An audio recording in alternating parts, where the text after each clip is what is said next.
Dr. Neil Brourman was a man at the top of his profession. At the age of 38, he was a renowned retina surgeon and ophthalmologist, martial arts enthusiast, a husband and father.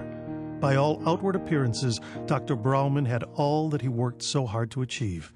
But in 1997, it all changed for Neil and his family when he received the diagnosis of ALS.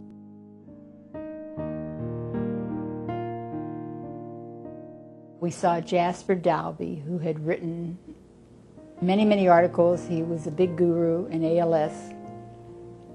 And he told us in so many words that he thought he had 6 months to a year to live. One extreme is someone like Stephen Hawking, who can have it for 20 years.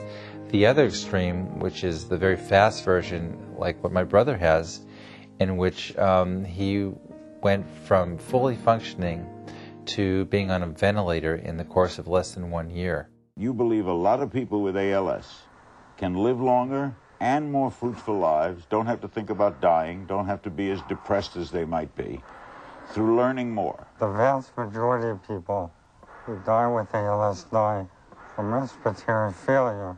Often suddenly, and the reason they die suddenly is their doctors wait too long.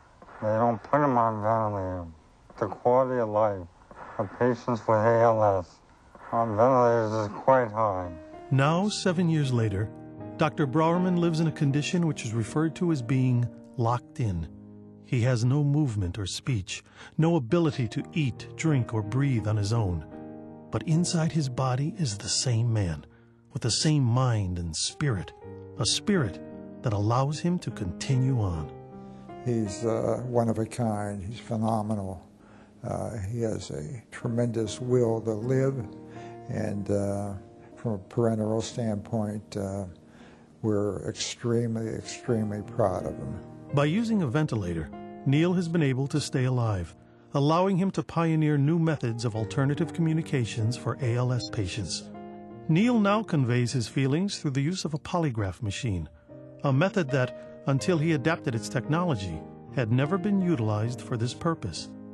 This now serves as the only line of communication between Neil and his family. Can you give these guys a big high five and tell them just a welcome? Give them a big high five so you can tell them a welcome because they're making this film for the affair. Look.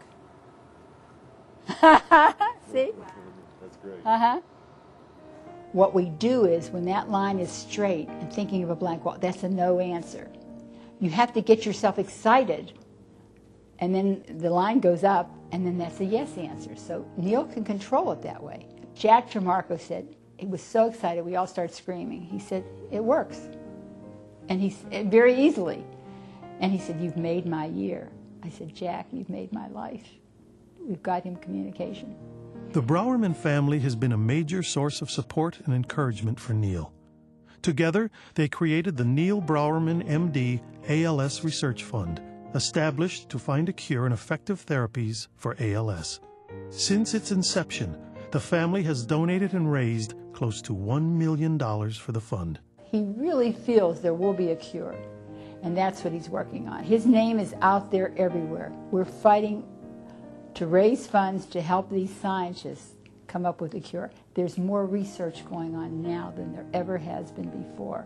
And it will come. It will come. But it takes money, and it takes people working on it. We need to raise awareness. We need to get our politicians involved.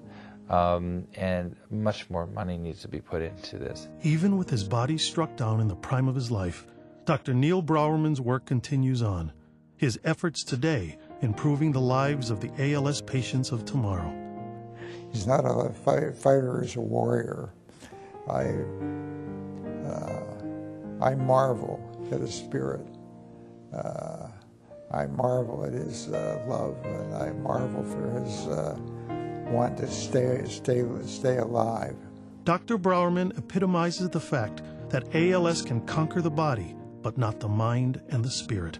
A spirit that lives in the heart of the entire Brourman family.